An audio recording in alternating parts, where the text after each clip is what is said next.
स्वामी तीनों जगत का, माँ के बिना भिखारी। इस कहावत के अंतर्गत आज हमारी यह कथा है। नमस्कार दोस्तों, मेरा नाम है नीलेश।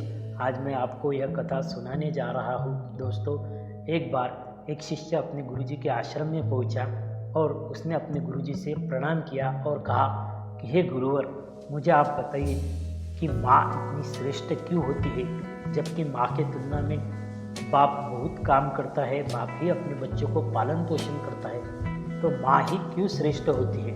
तब उनके गुरुजी बोले कि बेटा, मैं तुम्हारे प्रश्न का उत्तर दे रहा हूँ, लेकिन तुम्हें एक शर्त का पालन करना होगा। तो वह गुरु बोला कि बेटा, तुम्हें अपने पेट से एक 5 किलो का पत्थर बांधना पड़ेगा और यह पत्थर तुम 24 घंटे तक बांधे रखना, यह किसी भी हालत में छोड़ना नहीं, तो ही मैं तुम्हारे प्रश्न का उत्तर देने के लिए बाध्य ठहरूंगा। शिष्य ने ऐसा ही किया। जैसे ही आश्रम के बाहर जा गया, वैसे ही दूसरे शिष्यों ने उसे पेट पर 5 किलो का एक पत्थर बांध दिया और उसे जाने के लिए कह दिया और कहा कि तुम जितने ही तुम्हारे काम हो उतने पूरे काम करके आ जाना। जैसे ही शिष्य घर पर पहुंचा, वह भोजन उसे बहुत भारी भरकम लग रहा था। तभी भी उसने गुरुजी की आज्ञा पालते हुए सभी काम किए, लेकिन रोज की तुलना में आज वह बहुत जल्दी थक गया था और उसे लग रहा था कि मानो बहुत बड़ा पेट पर उसके वजन किसी ने रख दिया है। दिन भर वैसे उसने कैसा भी निकाल ही लिया, लेकिन जब रात हुई तो उसे नींद ही नहीं आ रही थी। वह इधर से उधर कर रहा था, लेकिन उसे किसी भी कारणवश नींद ही नहीं आ रही थी।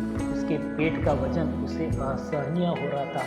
जैसे ही प्रातःकाल सूरज की किरण हुई, वैसे ही वह प्रातःकाल वह पेट पर बड़ा सा पत्थर लेकर गुरु के आश्रम की ओर भागा और गुरुजी से कहा कि हे गुरुवर, मुझे क्षमा कीजिए, लेकिन मैं मेरे एक प्रश्न की वजह से इतना बड़ा भार मैं उठा नहीं सकता, मुझे इस भार से मुक्त कीजिए। तब गुरुजी कहते हैं कि शिष्य, तुम तो 24 घंटे तक यह भार संभाल नहीं सके। माँ अपने पेट में 9 महीने एक बालक को संभाल लेती है, कैसे? और माँ ही यह संभाल सकती है, इसीलिए माँ सहनशाली और शक्तिशाली होती है। माँ के अलावा दूसरा कोई भी इतना सहन शक्ति हो ही नहीं सकता। तुम्हारे प्रश्न का तुम्हें उत्तर मिल चुका है, इसीलिए तुम अब ये अपना बोझ निकाल सकते हो। यह कहकर शिष्य ने अपना बोझ निकाल लिया और कहा कि हे गुरुवर, श्रेष्ठ है, मुझे पता चल गया है कि माँ ही इस दुनिया में श्रेष्ठ है। और इस मुहावरे का मुझे अर्थ भी समझ गया कि स्वामी तीनों जग का, माँ के बिना भिखारी। Thank you. हमारी यह कथा आपको अच्छी लगी तो हमारे चैनल को लाइक कीजिए, शेयर कीजिए और बेल आइकन दबाकर सब्सक्राइब कीजिए, ताकि हमारी जो भी आने वाली वीडियोज़ है वो आपको तक सरलता से पहुंच जाए। तब तक के लिए शुक्रिया। आबाद रहिए, सुरक्षित रहिए।